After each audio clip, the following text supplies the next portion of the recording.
Hello guys, mayong hapon. Dito na kami sa Cantilan, Surigao del Sur. Yung last drop namin sa aming pangarga. Oh, nakakapagod. Ayan. Guys, yung isa naming dalawang di-deliver. Ayun, binaba na ng pahinante ko. And then, yung natira, isa na lang. Ito na lang, kulay dilaw. Ayan. Isa na lang. And then pagkatapos ito, back to base na. Back to Davao City na kami guys. Ayun. Last one.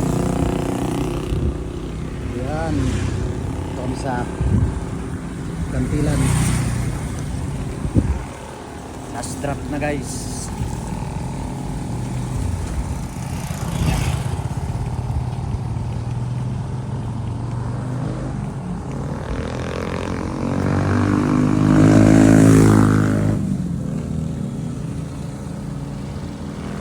Alright, so nandito na lang. Bye!